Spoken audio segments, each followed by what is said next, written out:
السلام عليكم ورحمة الله وبركاته. إن الحمد لله نحمده ونستعينه ونستغفره ونعوذ بالله من شرور أنفسنا ومن سيئات أعمالنا. من يهده الله فلا مضل له ومن يضلله فلا هادي له. أشهد أن لا إله إلا الله وحده لا شريك له وأشهد أن محمدا عبده ورسوله. أما بعد. Hadirin dan hadirat yang dirahmati Allah, kita sambung semula pengajian kita dari kitab Bulughul Maram ini. Masih lagi tentang syurutus salah, tentang syarat-syarat sah salat, dan kita masuk kepada hadis yang diriwayatkan oleh Abi Sa'id Al-Khudri radhiyallahu anhu. Wa an Abi Sa'id Al-Khudri radhiyallahu anhu anna an-nabiy sallallahu alaihi wasallam qala: al-ardu kulluha masjidun illa al-maqbarata wal hammam. Rawahu at-Tirmidzi wa lahu 'illah.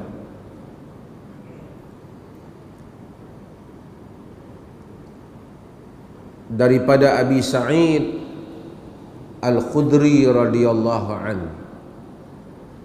Abu Sa'id Al-Khudri radhiyallahu anhu adalah merupakan sahabat Nabi sallallahu alaihi wasallam daripada Khazraj, orang Madinah, Al-Ansari Al-Khazraji, orang Ansar, orang Khazraj.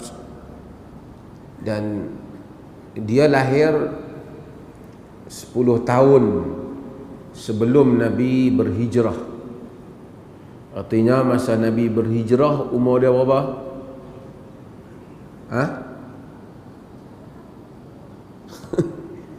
Apa punya? Dia lahir 10 tahun sebelum Nabi berhijrah. Masa Nabi berhijrah umur dia berapa? Matematik punya senang. Masa Nabi hijrah umur dia berapa? 10 tahun. Dah abang dah 10 tahun sebelum. Ingat teka-teki ya.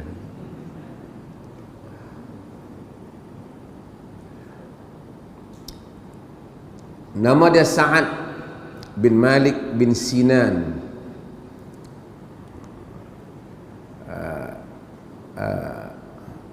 Al-Khudri, Al-Ansari, Al-Khazraji.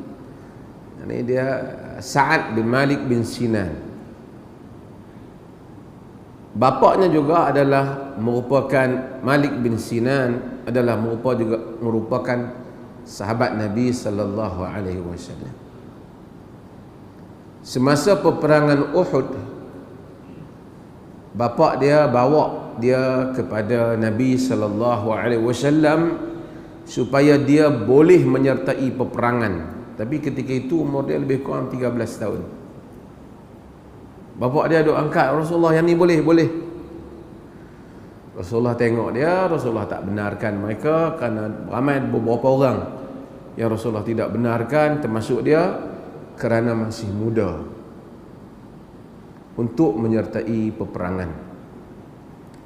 Cuba kita bayangkan macam mana kehidupan sahabat dan agama. Bila nak berperang tu bawa anak. Dia nak pergi perang ni bukan cerita pergi bawa naik kereta laju atas lebuh raya lah. Ini risiko kematian yang sangat tinggi. Perang bukan lawan tembak jauh-jauh duduk balik dinding. Zaman dulu perang pedang dengan pedang. Bapa kalau boleh harap anak boleh sertai sekali. Anak muda kerana mengharapkan dirinya syahid dan anak dia syahid. Mereka itu hidup di dalam perjuangan dan mereka memaknai hidup kerana mereka berjuang dengan perjuangan yang jelas tujuannya, jelas maknanya, jelas ke arah mana mereka tuju. Maka sahabat itu menikmati hidup, bersama Nabi walaupun mereka sakit, perit, melalui zaman ditindas, melalui ancaman, ada yang terkorban, ada yang terbunuh, ada yang cacat, cedera, ada yang luka, tetapi mereka memenuhi hidup dengan perjuangan. Itu bermakna pada mereka. Sebab itu jika mereka terbuang daripada perjuangan, sesuatu yang perit, macam kita baca hadis sahabat-sahabat yang dipulaukan hari itu, sukar bagi mereka. Mereka miss satu saja, tapi sesuatu yang sukar apabila mereka terbuang daripada masyarakat yang berjuang. Demikian Allah jadikan hidup ni. Sebab itu orang-orang yang berjuang, yang masuk ke medan perjuangan, yang mengambil risiko, dia merasai manisnya makna berjuang dan mempertahankan prinsip. Ada pun orang yang hidup makan tidur, lepas bangun makan, duit ada, tidur balik, lepas itu tengok berjalan, lepas tu pergi shopping. Dia mencari kebahagiaan yang ia tidak jumpa di dalam dirinya. Dicari tak. Sebab itu kita lihat sebahagian orang-orang barat ke mana ke, yang kadang-kala dah tak tahu dah nak buat apa dalam dunia ni. Bukan salah, tapi tak tahu, terpaksa pergi panjat gunung lah, panjat bangunan lah, buat kerja-kerja bahaya. Sebab tak tahu nak buat apa. Tenaga ada, mereka rasa sesuatu perlu dibuat. Tapi Islam menjadikan jihad, perjuangan itu memaknai hidup orang-orang lelaki khususnya. Maka lelaki-lelaki Islam, rijalun sadaqu, lelaki-lelaki yang membenarkan kata mereka di dalam makna iman, dan mereka berjuang bersama dengan Nabi sallallahu alaihi wasallam. Artinya kita ini kalau hidup tak ada apa nak berjuang, kuliah pun tak mengaji, orang cakap yang benar pun tak berani, kita tidak ada makna dalam hidup ni, dan kita tercari-cari makna hidup. Dan Allah jadikan kadang-kala kita mengelak untuk menghadapi ujian di dalam perjuangan, mempertahankan yang benar. Takut orang kata kat kita lah, takut orang tomah kita lah. Allah jadikan juga orang kata kat kita dalam bab lain. Takutlah bila berjuang sekali orang ancam, orang apa, Allah jadikan juga ancaman untuk kita dalam bab lain, perkara yang lain. Berapa banyak orang yang berjuang, Allah pelihara mereka, beri rezeki pada mereka, beri kehidupan untuk mereka. Berapa banyak orang yang play safe, nak jaga nama dan seumpamanya, mereka tidak selamat seperti mana yang mereka duga. Tidak, memang mungkin mereka selamat daripada diancam dengan tuduhan-tuduhan kerana mempertahankan prinsip beragama dan seumpamanya, mereka dituduh dalam perkara-perkara yang lain. Mereka disibukkan dalam urusan-urusan yang lain kerana mereka enggan sibuk dalam urusan yang Allah Subhanahu wa taala jadikan untuk lelaki-lelaki berjuang pada jalannya. Mudah-mudahan Allah jadikan kita di kalangan manusia-manusia yang berjuang untuk mempertahankan agama. Kata Abu Sa'id, anna Nabi sallallahu alaihi wasallam, sesungguhnya Nabi sallallahu alaihi wasallam berkata, dalam bahasa kita bersabda, annal al-ardu kulluha masjidun. Bumi, al-ard kulluha, kesemuanya, masjidun, adalah masjid. Illal maqbarah wal hammam, melainkan kubur dan hammam, yakni bilik air, tempat mandi. Hammam ni tempat mandi, sebab dia panggil hammamat. Dulu dalam, kalau kita baca di dalam sejarah Islam, di Syria terkenal dengan hammamat, terkenal dengan rumah-rumah mandi.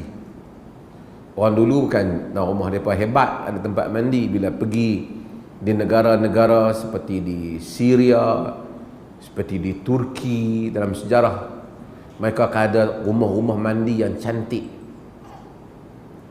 Dan sebab itu ada bab anak Umar bin Abdul Aziz yang masuk mandi ke dalam rumah-rumah mandi, yang ditegur oleh sebahagian para ulama kerana dia cuba kontrol rumah mandi, iaitu Abdul Malik bin Umar bin Abdul Aziz yang pernah kita ceritakan.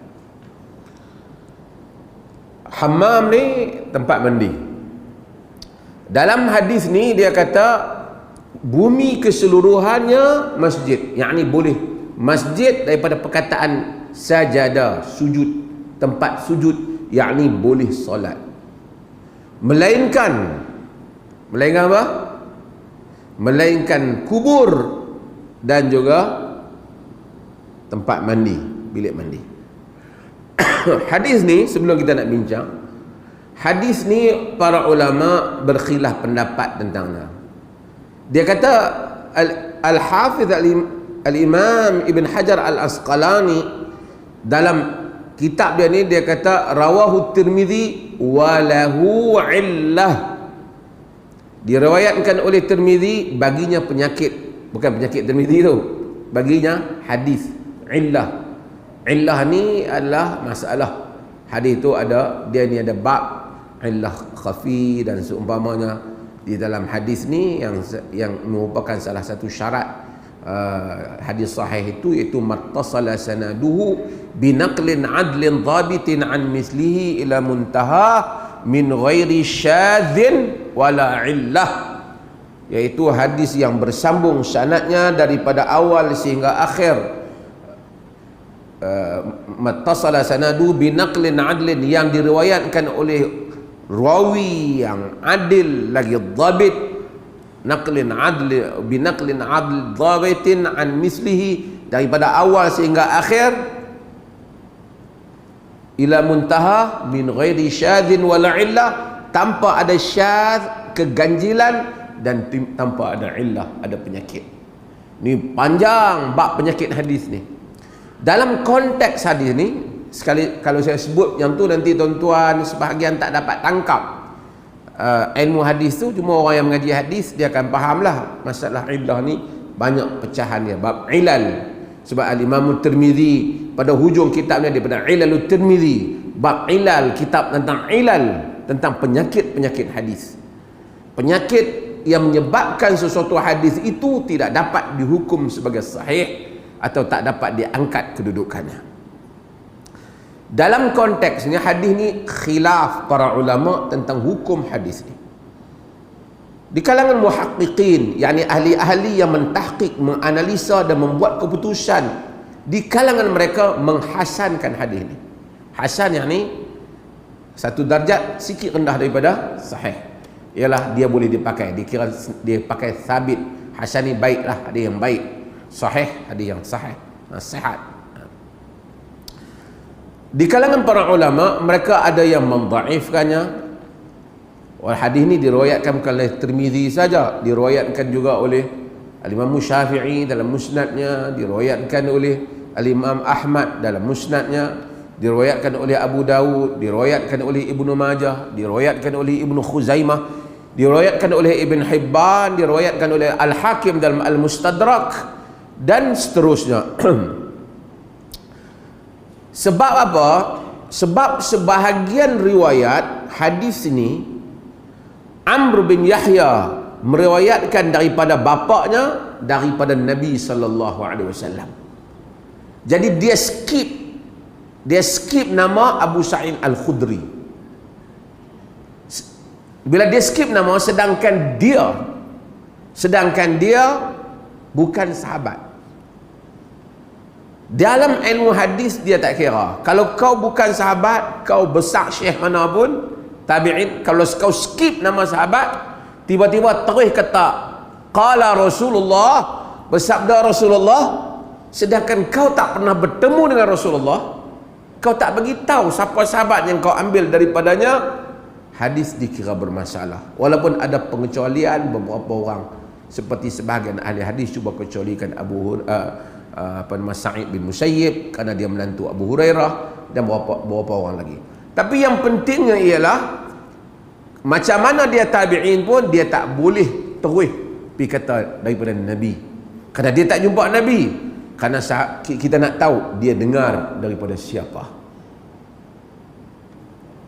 Kenapa?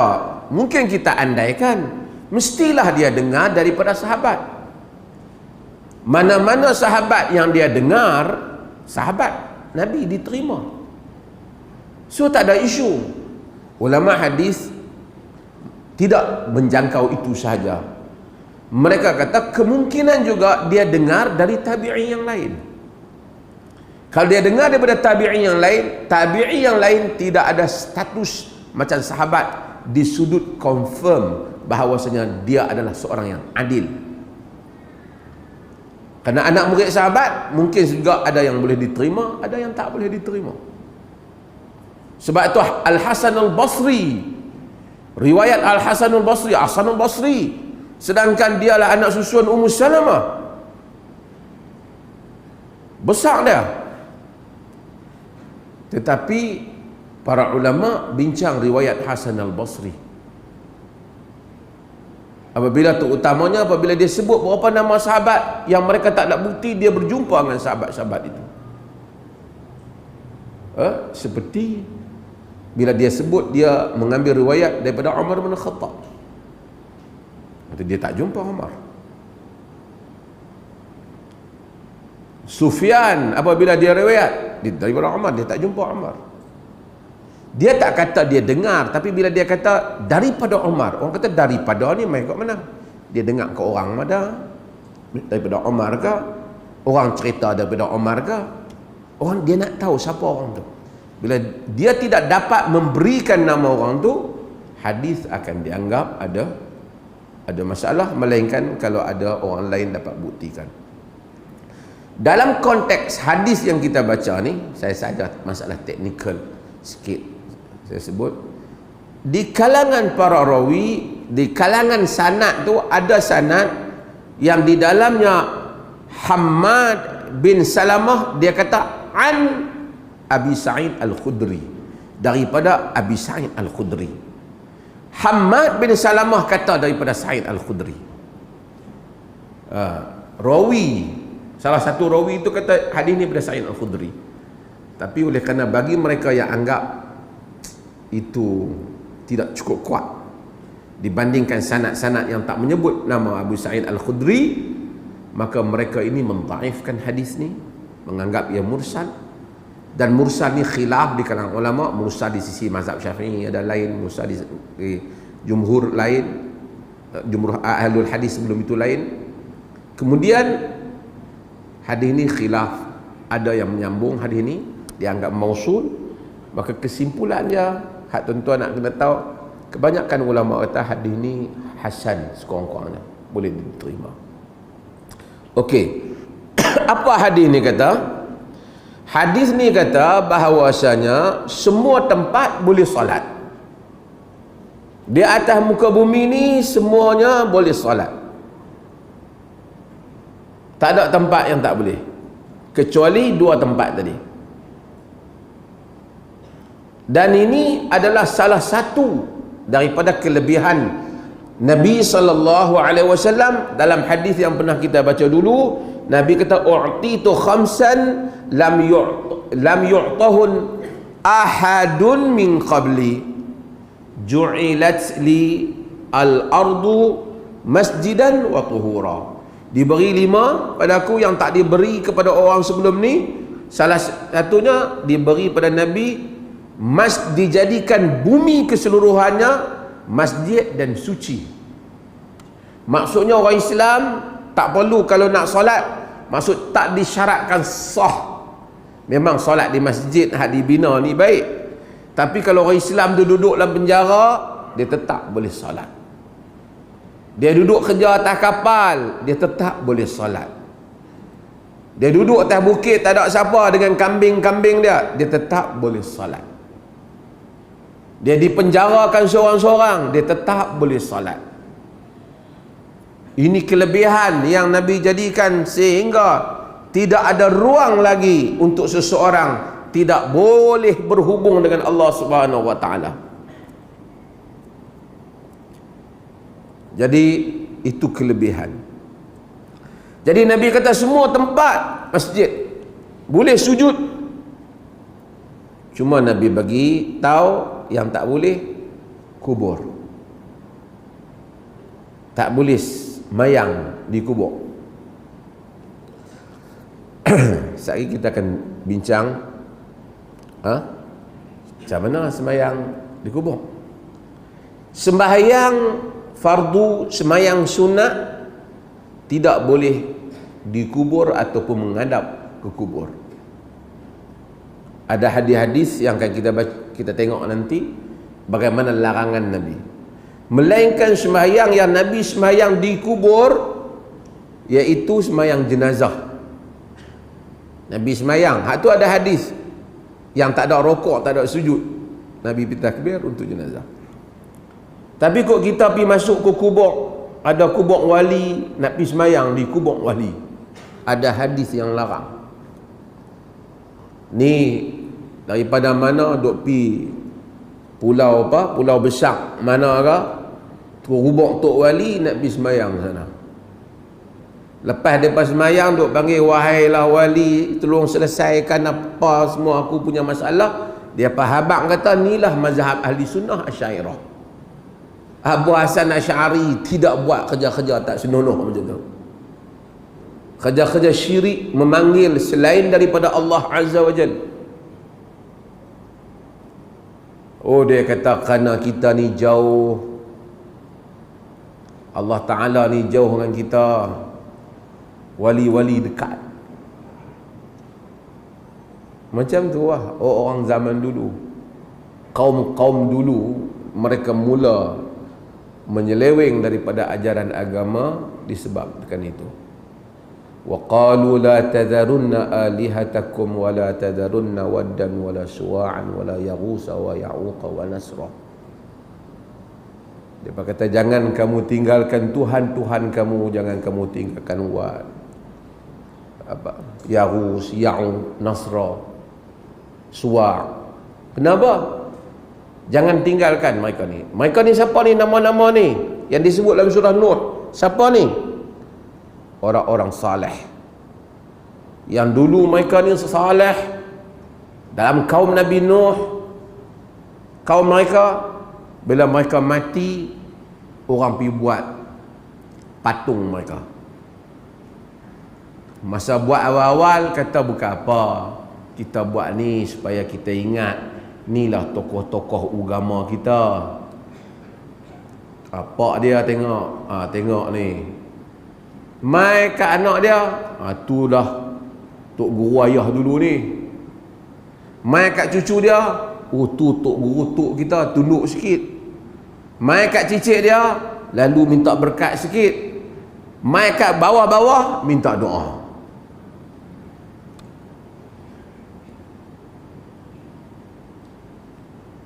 Itu yang mereka jawab pada Nabi Nuh.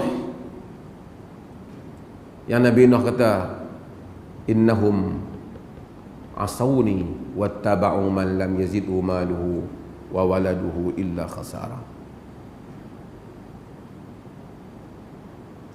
Yang Nabi Nuh kata, mereka itu menderhakai aku.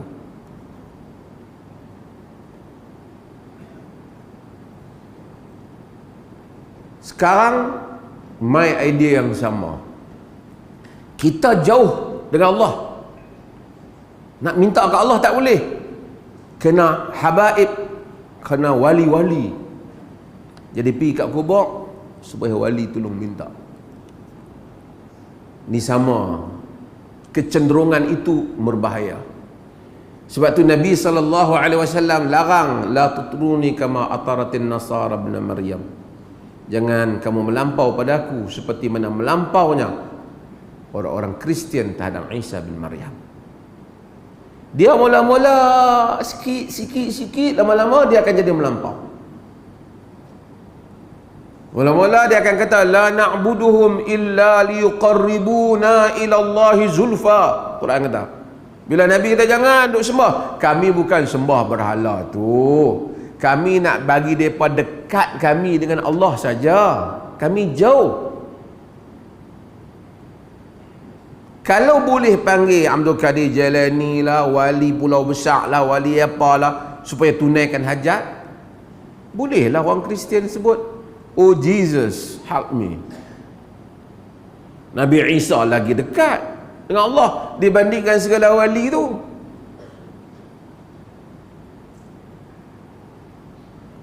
Nabi SAW larang kita solat di kubur. Sebab apa? Takut jadi yang tu. Ni sekarang jom pi rombongan. Hajat kat Allah ni tak jadi. Pi ke Mekah minta pun tak jadi. Kena pi kat kubur wali. Minta kat kubur wali. Tu ada dalam rakaman tengok dalam YouTube bah. Pergi tepuk kubur. Ya Syekh fulan-fulan, kami datang. Tolonglah minta pada Allah ampunkan kami.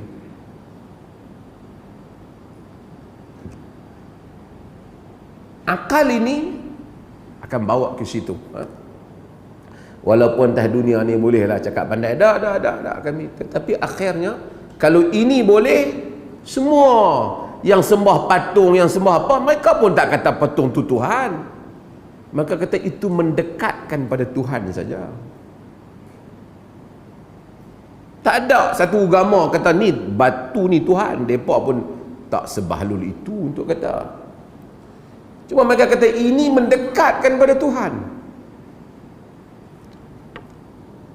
Agama datang membersihkan syirik. Membersihkan kita dari syirik. Nabi SAW sebab tu larang orang semayang di kubur. Bahkan Nabi SAW dalam hadis baginda kata, la tusallu ilal qubur wa la tajlisu 'alaiha. Jangan semayang ke arah kubur. Tak kubur depan semayang, nak bagi dia berkat. Dan jangan duduk di atas kubur. Duduk atas kubur. Dia kira kubur ayah dia. Kubur orang tak kira.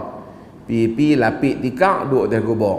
Nak buat apa? Nak baca apa untuk ayah dia. Duduk atas kubur. Kubur orang. Dan ini berlaku. Setengah hadis Nabi kata la an yajlisa 'alal jamrah khairun min an yajlisa 'alal qabr. Jika seorang tu duduk atas bara api lebih baik daripada dia duduk atas kubur. Dia duduk atas kubur. Pi duduk lapik tikar sila elok atas tu. Di Perlis ni tak ada lah. Di negeri lain pun tak ada. Negeri mana ada lah. Marah pula. Nabi larang. Bukan saja-saja kita nak pergi larang. Habis tu pergi kubur. Mereka ni orang nak pergi kubur tak boleh. Boleh pergi kubur. Dulu Nabi larang kita daripada orang ziarah kubur. Kuntu nahitukum an ziyaratil kubur. Dulu aku larang kamu daripada ziarah kubur. Ala fazuruh al'an. Sekarang kamu boleh ziarah. Nabi kata. Ziarah kubur di atas dua manfaat. Satu, tuzakkiruna bil akhirah. Mengingatkan kita kepada hari akhirat. Tengok kita berziarah mak kita, ziarah ayah kita, tok kita, ziarah adik-beradik kita, ziarah kawan-kawan kita. Kita teringat bahawasanya kita pun akan pergi ke situ juga.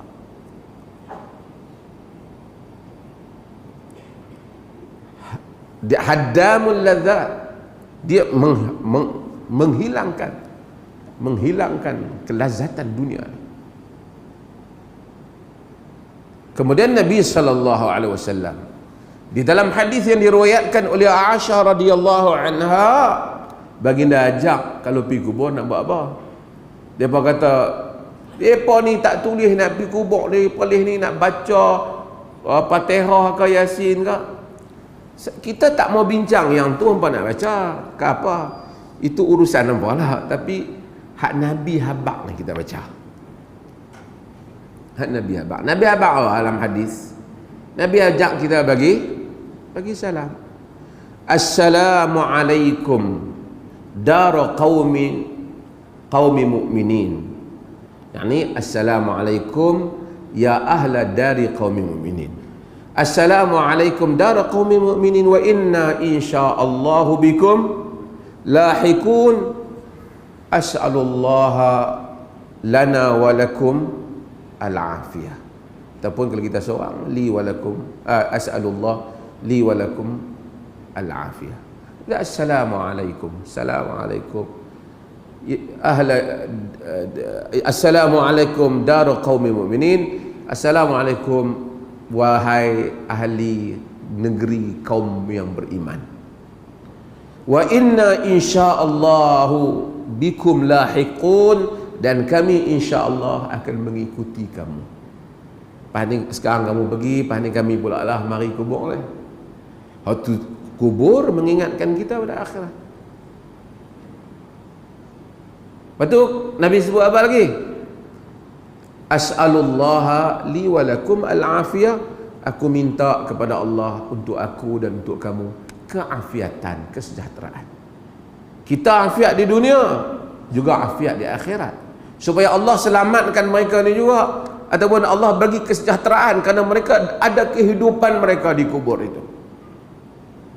Kita doa pagi-pagi, Allahumma inni as'aluka al-afiyata fid dunya wal akhirah. Allahumma inni as'aluka al-afwa wal afiyata fi dini wa dunyaya.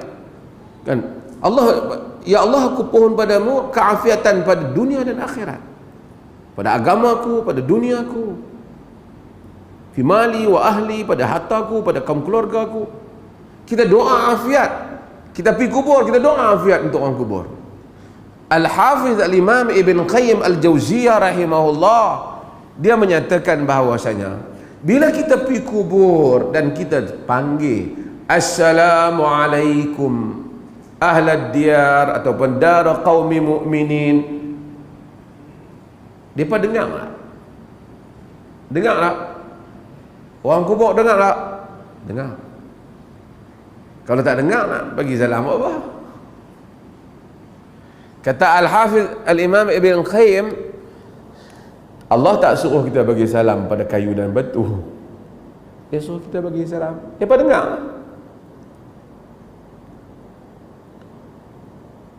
Dalam hadis Abu Daud dia kata, in kana ya'rifu fi dunya, jika sekiranya dia tahu, dia kenal orang tu, oh dia kata Hazal fulan, orang ni aku kenal ni, oh ni anak saudara aku ni, oh ni anak aku ni. Sihat satu kehidupan barzakh, satu kehidupan sebelum sampai kepada hakik kehidupan yang satu lagi di akhirat. Sebab itu kita tak duduk atas kubur bagi menghormati tuan punya kubur yang merupakan orang Muslim, walaupun dia sudah mati. Kita tak maki orang mati. Tak, la tasubbul mautakum, jangan kamu maki orang mati dengan kamu. Dia telah pergi ke satu alam, dia tunggu transition daripada situ nak pergi pula akhirat. Tuan-tuan, kita hidup di sini dengan kehidupan, ada lagi satu alam yang kita sebut Allahumma inni a'udzubika min azabil qabr. Ya Allah, minta lindung daripadamu daripada azab kubur. Sebab itu kita lihat kubur sunyi. Demikian sifat kubur.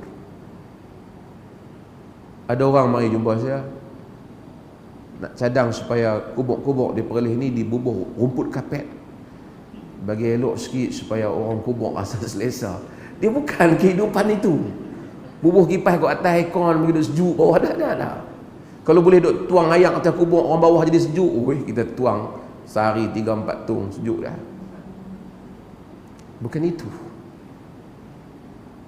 Itu dunia barzakh, alam yang lain yang tidak seperti yang ada dalam kehidupan dunia ini. Yang hanya boleh menyelamatkan mereka ialah doa kita. Doa kepada ibu bapa kita, doa orang iman. Dan kita, siapapun di kalangan kita, kita tahu tentang alam kubur. Saya tahu, cakap pandai, tuan-tuan mungkin tahu juga. Tetapi kita tidak akan merasainya, melainkan kadang-kala apabila ada orang yang sangat kita sayang yang pergi dulu. Ketika itu kita berfikir tentang kubur, tentang kehidupan. Mungkin disebabkan kerinduan kita kepada orang yang pergi. Lalu kita berfikir, bila aku dapat mengikutinya, jika kematian itulah yang menjadi syarat untuk bertemu kekasih, maka kita mengimpikan kematian.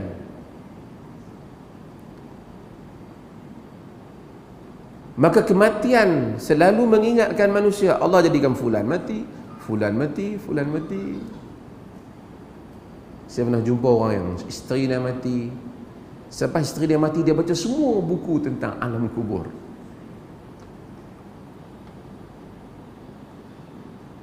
Orang lelaki ya. Tapi kadang-kadang 2-3 bulan dia hilang. Tak ingat yang lain pula.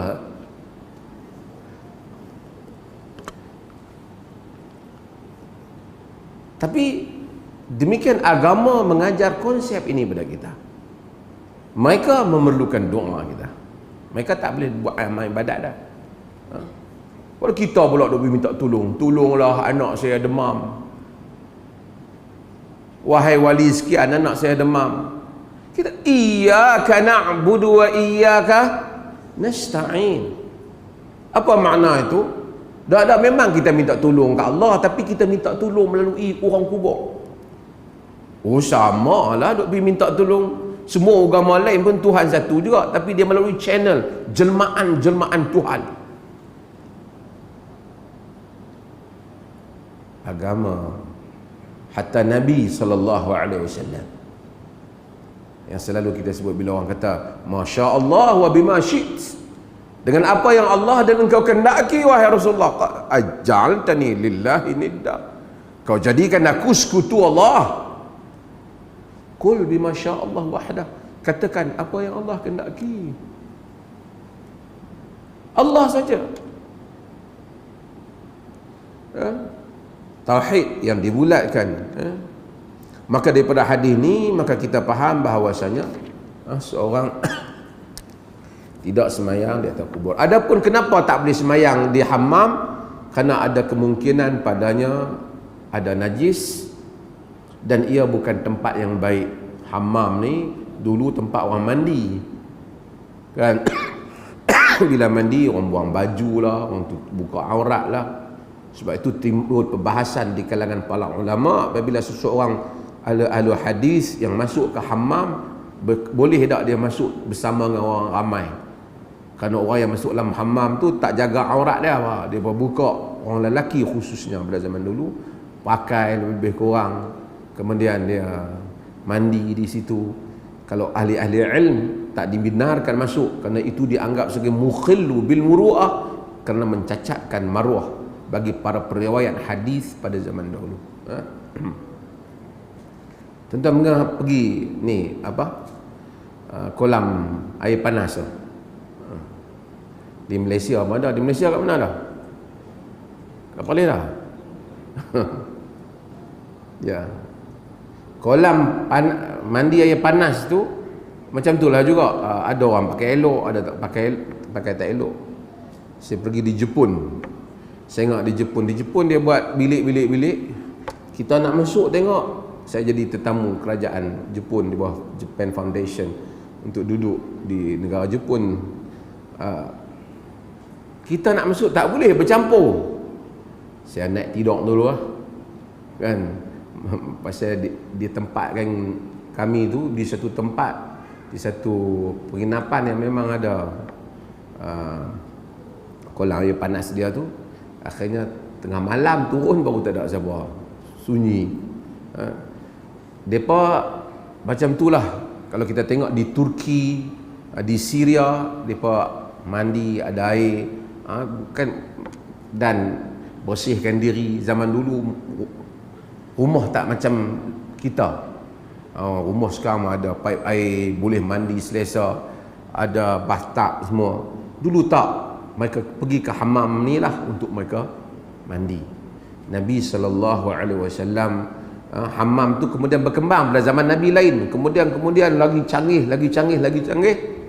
Apa pun Nabi larang pergi mandi, pergi solat di tempat seperti itu. Orang duk mandi, kita duk solat ke apa. Ini dilarang oleh Nabi SAW.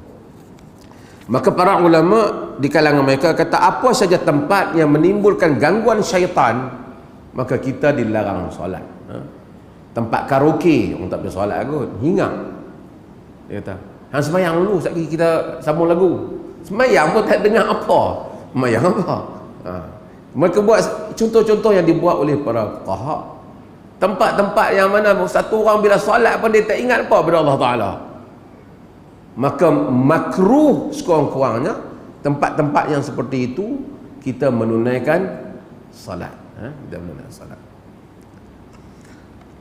Ani bin Umar radhiyallahu an anna Nabiy sallallahu alaihi wasallam naha an yusalli fi sab'i mawatin al-mazbalati wal majzarah wal maqbarah wa qari'atit tariq wal hammam wa ma'atinil ibil wa fawqa dhahri baitillahi ta'ala, rawahu Tirmidzi wa dha'afahu.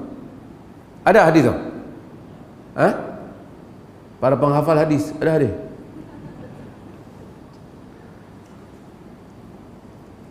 Daripada Ibnu Umar radhiyallahu anhuma, Allah redha dia dan bapa dia Abdullah bin Umar, anna Nabiy sallallahu alaihi wasallam, sesungguhnya Nabi sallallahu alaihi wasallam, naha an yusalla fi sab'i mawatin, Nabi larang melakukan solat pada 7 tempat. Al-mazbalah,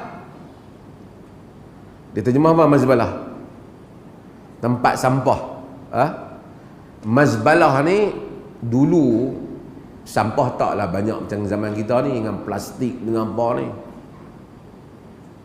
Ni pun perlih ni kita nak lancar supaya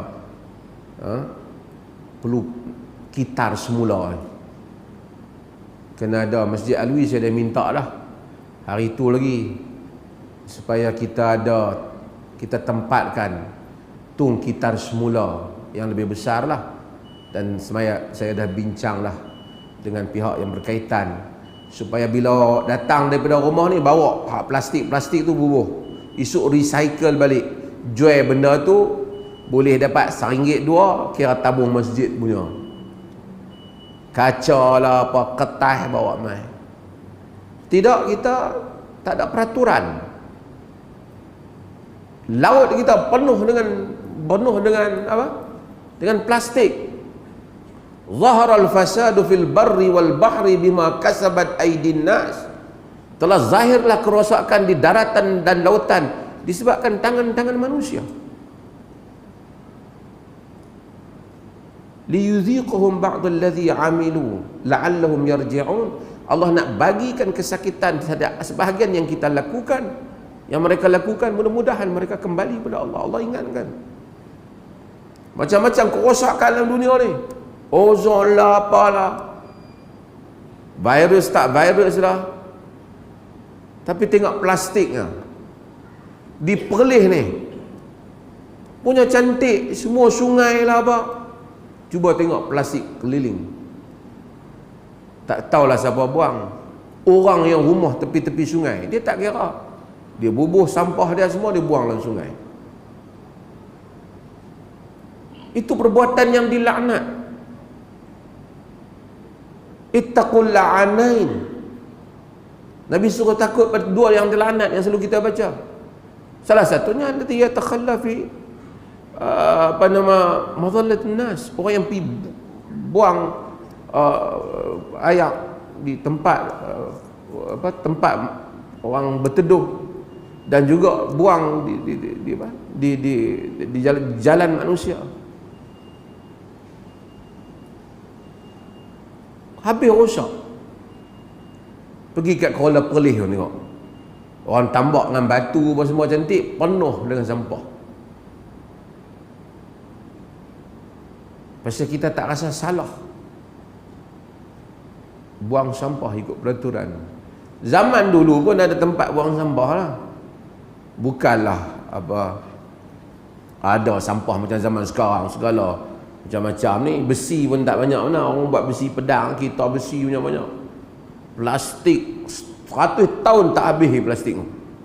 Mati kita, cucu kita hidup tak ada lagi plastik tu. Kita buang merata, kita rosakkan alam. Nabi larang dalam hadis ni dhaif tapi tak apa, dilarang bahawasanya semayang di mazbalah, tempat buang sampah, wa majzarah, apa dia, tempat sembelihan binatang,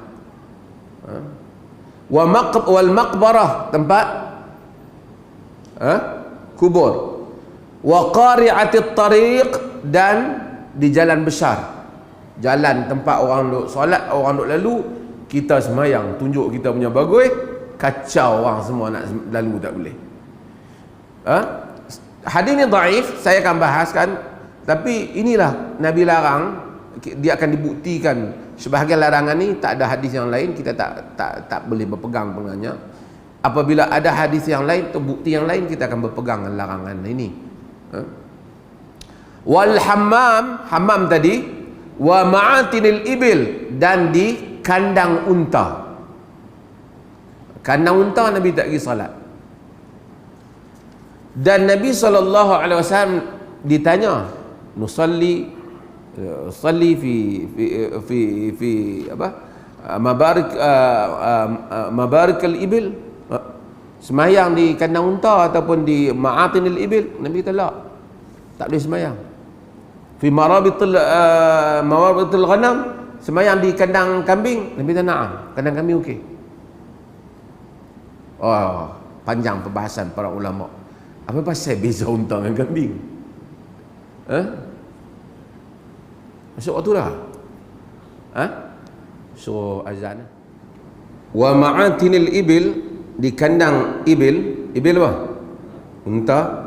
Wa faqa dhahri baitillah, dan di atas baitillah, di atas Kaabah. 7 tempat yang diharamkan. Hadis ni dhaif. Dia kata rawahu Tirmizi wa dha'afahu, diriwayatkan oleh At-Tirmizi dan didhaifkan. At-Tirmizi mendhaifkannya. Sebab tu bila satu orang tu riwayat, dia tak tanda bila Imam Ahmad riwayat, tidak menunjukkan dia kata hadis tu sahih. Kerana man asnada faqad hamal, dia kata siapa yang memberi sanad, artinya dia telah memberikan tanggungjawab untuk memberitahu tentang kadar kedudukan hadis tu. Kita lah kena tengok sanad dia. Sebab tu kitab hadis ada yang mensyaratkan dalamnya hadis sahih, ada yang tidak mensyaratkan dalamnya mesti hadis sahih. Kadang-kadang dia riwayat hadis, dia tak semualah kitab hadis tu sahih. Tirmizi meriwayatkan hadis ini sebab hadis ini dianggap dhaif kerana di dalam rangkaian rawi itu ada Zaid bin Jabirah. Zaid ini telah sepakat para ulama bahawasanya dia adalah rawi yang apabila dia bersendirian, dia adalah rawi yang dhaif. Dia adalah rawi yang ajma'u ala dha'fihi.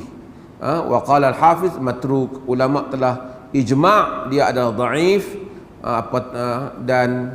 dan bahkan Al-Hafiz Ibn Hajar kata matruk. Matruk ni orang yang dipertikaikan. Matruk ni saya umumnya orang yang dianggap tidak bercakap benar, tapi bukan tentang hadis, dia bercakap benar tentang benda lain. Tapi kerana rekod itu ada, maka dia tidak diterima juga di dalam hadis. Jadi oleh kerana asal asalnya adalah semua benda boleh, melainkan ada hadis yang melarangnya. Maka para ulama menganggap apa yang ada di dalam hadis ni tidak boleh dijadikan hukuman tak boleh semayang di tempat-tempat ini, melainkan ada hadis yang lain kena buktikan. Kerana hadis yang dhaif tak boleh melarang benda yang asalnya boleh. Kerana asalnya Nabi kata apa? Semua bumi ni masjidah, boleh solat. Melainkan hadis tadi, ada hadis yang hasan tadi, Nabi kata illal maqbarata wal hammam, melainkan kubur dan tempat bilik air. Dua adalah ni okey. Yang lain tu nak tengok satu persatu, adakah ia boleh ataupun dia dilarang. Kerana asalnya dia boleh, maka nak dilarang hal ini hendaklah ada bukti yang kukuh. Okey, para ulama bincang. Kita tengok satu persatu. Yang pertama tentang mazbalah. Mazbalah ni ialah apa dah? Tempat sampah tadi. Pasal apa tak boleh? Kalau hadis tak kata, dalam hadis ni dhaif. Kalau kita tak mau bagi pun sebab apa? Mungkin kotor. Kalau atas alasan kotor, nanti ada najis, okey, boleh di atas alasan tu. Tempat sembelihan sama juga. Kubur ada dalil. Jalan besar logiknya kan tempat menghalang orang lalu lintas. Sebab itu lintas di hadapan orang solat dilarang, berdosa. Kalau kita saja-saja lintas di hadapan orang yang solat secara bersendirian. Kalau solat berjamaah, yang kita tak boleh lintas ialah imam. Adapun di celah saf itu boleh, berdasarkan hadis Ibnu Abbas yang menaiki kaldainya, yang melintas saf semasa berada di Mina. Kalau tidak, orang yang batal tak boleh nak keluar lah. Dia boleh keluar, tapi jangan pijak cermin mata orang lah. Jangan lintas imam. Tapi kalau orang tu semayang seorang, tak pasal-pasal kita pergi lintas dia, berdosa. Cuma dalam mazhab para ulama bahaskan, seperti yang disebut oleh Al-Hafiz Ibn Hajar Al-Asqalani dalam Fathul Bari, dia kata tengok, kalau tempat luas dalam masjid ni, satu orang pergi semayang kat situ, kita sengaja lintas, kita berdosa. Tapi kalau orang tu dia ni pergi semayang tepi pintu tu, time orang dah habis Jumaat, dia semayang tepi pintu, orang nak keluar, orang lintas, dan orang tak ada lagi ruang melainkan di situ saja, dia berdosa. Dia tu siapa? Kawan yang semayang. Ya? Sebab itu kita tengok, kot dia kata tak apa, aku semayang belah ni, bagi dia tak boleh keluar. Kalau ada mangkap yang buat macam tu, dia yang salah. Okey. Yang menimbulkan hammam ada hadis. Kemudian yang timbul tentang perbincangan para ulama ialah tentang di atas Kaabah. Di atas Kaabah ni tidak ada dalil yang menunjukkan bahawasanya larangan salat di atas Kaabah. Maka dalam mazhab kebanyakannya menyatakan boleh semayang atas Kaabah. Atas hadis ni tak kuat. Hadis ni dhaif. Kalau hadis ni sahih, tak boleh semayang atas Kaabah.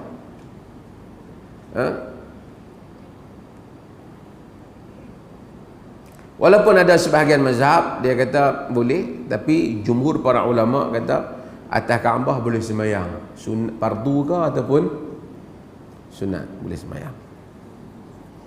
Okey, timbul masalah tentang masalah kenapa tak boleh semayang di kandang unta.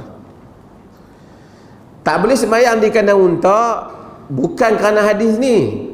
Ada hadis-hadis yang lain yang Nabi SAW, macam saya sebut tadi, orang tanya mabarikal ibil, Nabi kata la.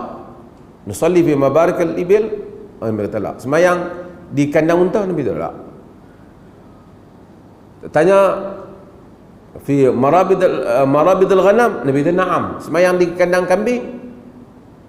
Ya.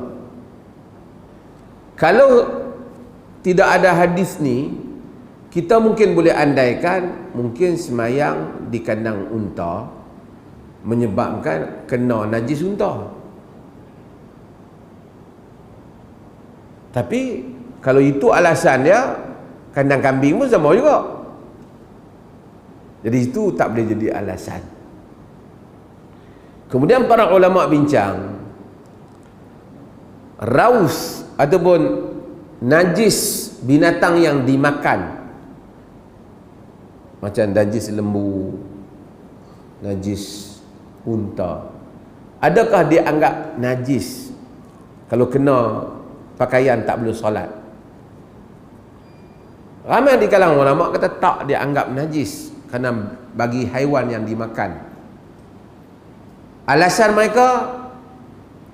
mereka hadis Uraniyin yang minum kencing unta yang kita pernah bahaskan. Kerana sebahagian jawab tak, itu khusus kerana ada penyakit, berubat dengan benda yang terpaksa. Apa pun yang penting, yang ni tak boleh jadi alasan. Kerana kotor tak boleh jadi alasan. Kalau tidak, kandang kambing pun sama. Di kalangan para ulama menyatakan bahawasanya kerana unta ni dia bahaya. Kalau dia tendang kalau, dia terkejut kalau, bahaya orang yang solat. Kambing mungkin juga, tapi kambing tak setara mana lah. Terkejut kambing tak macam terkejut unta. Tapi tuan-tuan, unta ni binatang yang pendendam. Dia dendam. Orang buat dia dendam. Dia tahan unta ni, kan? Sebab tu cara unta lagi, tapi nahar, dia potong tengkok dia sikit lah, sembelihan dia. Bukan apa terbalikkan dia, tarik kaki dia macam lembu sembelih tu. Masa awal dia buat tu, unta tak disembelih macam lembu macam tu. Dia toreh tengkok dia. Masa dulu awal-awal unta main Malaysia ni, unta terkejut. Betul apa ni? Sembelih aku macam lain ni. Ini aku bukan lembu. Sebab tu kita tengok sembelihan unta tu, dia pergi toreh. Dia Arab ni pakai iqal lah, dia bubuh kat kaki unta hak lipat tu, unta tak boleh bangun lah. Hak ikat di kepala dia tu kan. Dia bubuh kat kaki unta. Pasal apa? Sebahagian kata kita tak tahu. Logik tak boleh nak beza apa pasal unta dengan kambing sama tengok. Kalau di segi najis lah. Jadi dia orang kata kita terima lah, kita tak tahu sebab kita terima saja. Dah Nabi kata macam tu, kita terima. Wa ma kana lil mu'minin wala mu'minatin idza qadallahu wa rasuluhu amran an yakuna lahumul khiyaratu min amri. Apa yang Allah dan Rasul putuskan, kita terima. Di kalangan para ulama, termasuk Ibnu Taimiyah rahimahullah, dia kata sebab unta ni ada tabiat syaitan yang tak ada pada kambing. Semayang di tempat unta tak boleh khusyuk. Ada dalam riwayat innaha khuliqat min syaitan, dia diciptakan dari syaitan, bukan dia daripada jenis syaitan tu. Maksud ada tabiat syaitan. Dan unta ni dia dendam, dia boleh baling orang, buang orang yang pernah buat kat dia. Tapi nak kata semua unta syaitan pun tak juga. Nabi pun ada unta dia. Oleh kerana hadis ni dia bezakan, kita bezakan. Saya wallahu alam, Ibnu Taimiyah kata sebab ada tabiat tu. Saya rasa mungkin pasal terkejut unta dengan terkejut kambing lain. Yang tu lah kalau tanya saya. Kambing ni kalau dia terah mana pun kambing lah kita tahu. Habis sangat dia tanduk kita mungkin tapi unta dia boleh tokak orang. Dia dendam, dia tendang. Mungkin bahayanya lebih ataupun mungkin menimbulkan menghalang kekhusyukan yang lebih. Apapun yang penting, Nabi SAW memang ada hadis larang semayang di kandang unta. Ibn Taymiyah kaitkan sebab itu dia kata unta ni tabiat dia lain, makan daging unta kena ambil wudu, daging kambing tak kena. Ada kaitan. Itu yang menyebabkan Ibn Taymiyah tahqiqkan masalah ni. Wallahu a'lam. Wallahu ta'ala alam. Ini adalah perbahasan yang masing-masing menjangka apa yang mereka bahaskan. Tidak ada siapa yang boleh mendakwa itu lebih benar daripada yang lain.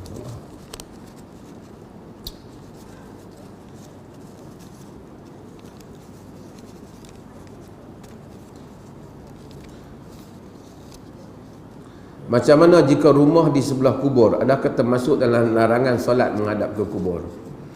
Menghadap ke kubur yang ni direct kita hadap ke kubur tu. Jika kubur tu jauh, ada dinding yang mana tak nampak lah tujuan kita tu ke arah kubur tu, tak ada niat, kebetulannya kubur ke arah itu tidak termasuk di dalam hadis ni pada sisi sebahagian besar para ulama. Kita kubur duduk balik sana, ni masjid, kita tak nampak pun, orang mai pun tak tahu kata ada kubur, itu cerita lain lah. Tapi kalau purposely bagus ni, depan ni kubur Tok Wali ni, kita sembahyang ni, itu yang dilarang di dalam hadis Nabi sallallahu alaihi wasallam. Walaupun ada di kalangan mutasyaddidin, ada saja kubur depa tak mau hadap ke arahnya. Ini juga menimbulkan perbincangan tentang keadaan kubur Nabi dan seumpamanya di Madinah dan berbagai-bagai lagi di kalangan kubur-kubur yang tertentu, yang masjid-masjid tertentu yang ada kubur. Kalau memang purposely tak kubur di depan, kita semayang di depan menghadap kubur, itu termasuk jelas solat itu menghadap ke kubur, itu dilarang oleh Nabi sallallahu alaihi wasallam. Tapi kalau kita solat, kita pun tak nampak kubur, orang habaq tu ada kubur tu di depan tu, itu tidaklah maksud menghadap ke arah kubur. Kalau ada kubur di depannya dianggap menghadap ke arah kubur, setiap kali ada kubur, kita semayang di mana pun memang pi depan lagi ada lah kubur.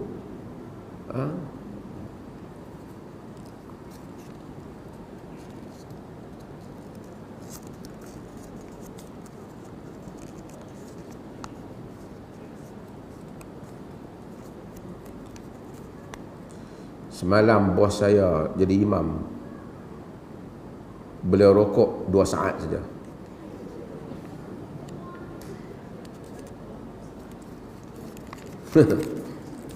Rokok 2 saat. Nabi larang, hatta tatma'inna raki'an. Kamu rokok sehingga kamu tamakninah di dalam rokok. Duduk sekejap, bukan turun naik. Itu rokok yang tidak ada tamakninah di dalamnya, tidak sah rokok yang seperti itu.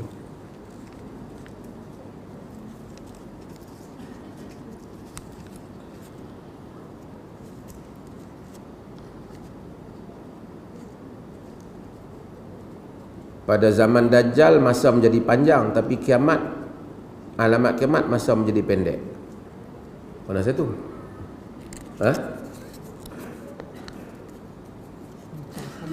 Kita dah ada 3 minggu dah penuh dah sampah. Ya. Dapat pun boleh main. Okey.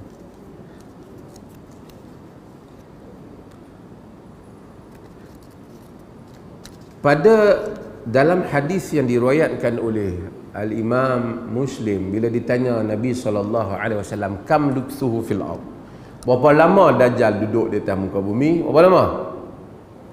40 yauman, 40 hari. Itu ayyamud Dajjal. Yaumun kasanah, ada satu hari daripada 40 tu, saya dah bagi tahu, satu hari seperti setahun. Wa yaumun kasyahar, ada satu hari macam sebulan. Satu hari tapi panjang sebulan. Satu hari panjang macam setahun. Satu hari panjang macam sebulan. Wa yaumun ka jumu'ah, satu hari seperti seminggu, satu Jumaat. Wa sairu ayyamihi ka ayyamikum, dan hari-hari yang lain sama macam hari kamu. Masa tu je hari jadi panjang. Hari zaman Dajjal, maksudnya dalam 40 hari itu ada hari yang sehari macam setahun, sehari macam sebulan, sehari macam seminggu. Yang lain sama. Okey. Itu cerita Dajjal. Dulu kita dah sebut, macam sahabat tanya macam mana nak semayang bila sehari itu. Dalam hadis yang lain yang diriwayatkan oleh Al-Imam Tirmizi, Nabi SAW sebut tentang kiamat. Nabi kata la taqumus sa'ah hatta yataqarrab az-zaman. Tidak akan berlaku kiamat sehingga masa menjadi dekat. Apa maksud masa menjadi dekat? Dulu orang tak faham masa jadi dekat. Masa tu jadi pendek. Time is shortened. Masa menjadi pendek, accelerated. Dia jadi pendek. Dulu orang ingat, oh naik kereta api kot, bila kereta api ada jadi cepat. Oh kerana kapal terbang ada kot, dulu pergi Mekah 7 bulan, ni pergi berapa jam je. Bukan. Masa jadi pendek. Nabi SAW kata, fayakunu as-sanatu kasyahr. Maka jadilah 1 tahun seperti sebulan. Dah ni pun kita mula duk merasa, baru je masuk tahun 2000, sekarang nak masuk apa ni? 2021. Fayakunu as-sanatu kasyahr wa yakunu syahru kajum'ah. Akan jadi setahun seperti dengan sebulan, sebulan akan jadi macam dengan seminggu, satu Jumaat. Wal jum'atu kal yaum, sehari akan jadi satu Jumaat seminggu akan jadi macam sehari. Wal yaumu ka sa'ah, dan sehari jadi macam sejam. Yang tu adalah lebih dekat kepada kiamat, manusia akan lebih rasa benda tu. Dan sekarang pun kita rasa, baru saja ni masuk tahun 2000 apa? 20 hari tu 2020, wawasan 2020 mai lah kita. Tengok 2021. Cuma hebatnya 2020 tu 2 Perdana Menteri kita ada. Hampir nak jadi 3 hari tu. Dekat-dekat nak jadi 4.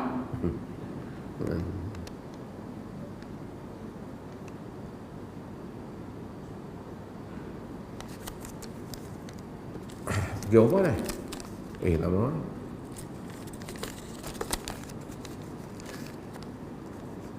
Minggu lepas ada hadis dibaca, dan hadis tersebut diriwayatkan oleh At-Tirmidzi, dikuatkan oleh Al-Bukhari. Adakah maksud dikuatkan oleh Bukhari itu ialah hadis tersebut disokong oleh hadis yang lain? Bukan maksud Tirmidzi itu adalah murid kepada Al-Bukhari. Dia murid kepada apa nama Abu Abdillah Al-Bukhari. Disokong tu bukan maksud apa? Maksud sanad tu. Sanad tu pasal rawi ni bila dia riwayat hadis tu ada sanad macam tu. Sanad tu Bukhari sokong. Kuat. Kadang-kadang rawi tu semua kuat, tapi sanad tu tak kuat. Kerana fulan tu kuat, tapi bila diriwayat daripada fulan dia jadi tak kuat. Sebab apa? Sebab kadang-kadang disebabkan dia ni terkenal. Kalau dia riwayat kepada orang ni dia jadi tak kuat. Sebab dia jumpa orang ni misalnya dalam musim haji, dia tak bawa peralatan dia hanya dengar, dia hanya hafal, lalu dia tak dhabit seperti mana dia jumpa pada tempat lain. Maka kalau ada dia kuat, tapi kalau dia ambil daripada fulan tak kuat.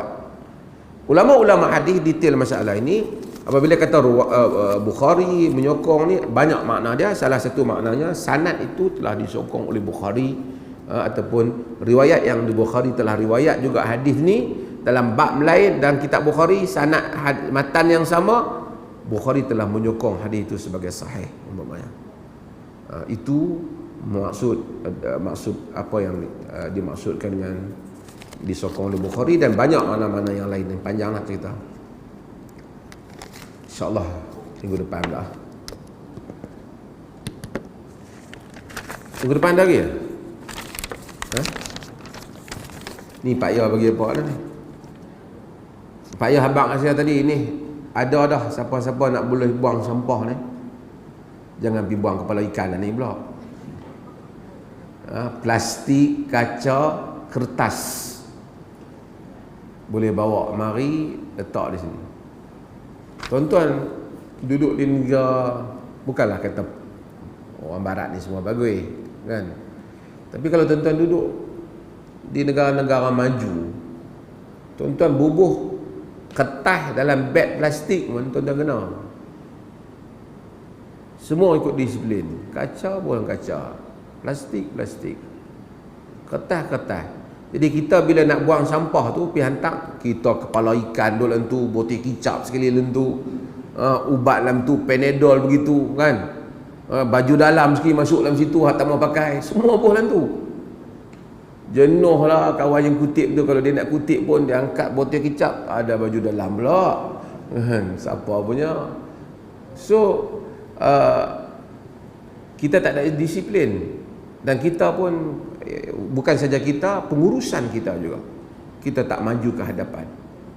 Maka alam kita tercemar. Negeri kita cantik, tapi kita tak mampu menjaganya. Lepas tu kita pergilah duk kata cantiknya New Zealand, cantiklah Jepun. Negeri kita cantik. Negara orang Islam banyak yang cantik. Indonesia banyak yang cantik. Malaysia banyak yang cantik. Adalah tempat yang terjaga. Tuan-tuan pergi ke Thailand, jiran kita, dia bukan ada baca hadis tentang masalah at-tuhur minal iman ke apa? Pergi Thailand, masuklah kawasan Thailand, tanah-tanah mereka lebih bersih, jalan mereka bersih, tempat peranginan mereka, siapa bawa sampah berbalik sendiri rambut, orang patuh. Kita hebat tak tahulah apa yang kita hebat, tak bersih. Padahal kemudian kita bagi tahu orang Islam mengajar kebersihan, berumrah, teruk. Tandah-tandah masjid yang kita guna bersihkan. Orang lain pula dia tak apalah. Setengah orang sangat tak bertanggungjawab. Dia buang sampah, dia buka kereta, dia buang sampah. Dia fikir apa? Kalau aku tak buang, apa pula kerja kawan yang sapu sampah tu? Ada dia punya mangkuk boleh fikir macam tu. Itu tanggungjawab dia. Simpan sampah tu, pergi buang di tempat dia. Sebab itu tak bersih lah. Sebab tu kita di Perlis ni, kita kempen kebersihan sebagai tanda adanya orang-orang yang beriman. Orang yang beriman sukakan kepada kebersihan. Tuan-tuan, mari bekas-bekas tuan-tuan tu bubuhlah ke seluruh Perlis ni. Kita nak cuba kempen lepas daripada ni, semua masjid-masjid ada apa? Dia punya recycle tu, kitar semula tu. Kempen tahfiz kempen pula. Kem tahfiz cilik Masjid Alwi 2020, hafazan, tafsir dan ibrah surah Sajdah. Mula 23 sehingga 25 Disember. Yuran RM30, pukul 8 pagi sehingga pukul 1:30 petang. Tempat di Masjid Alwi. Terhad penyertaan kepada 50 saja. Umur antara 8 sehingga 15 tahun. Bayar RM30 termasuk sarapan pagi dan makan tengah hari. Dan akan dibimbing oleh Ustaz Helmi dan juga Ustaz Syarif. Tu siapa-siapa yang nak sertai boleh pergi jumpa saudara Hafiz kita ataupun saudara Faiz kita. Kalau dah tak tahu macam mana, pergi belakang ni, masjid kita ni ada pejabat, pergi ke situ insya-Allah untuk hantar anak-anak tuan-tuan sebanyak dengan jumlah yang ada. Wassallallahu ala nabiyyina Muhammad walhamdulillahi rabbil alamin.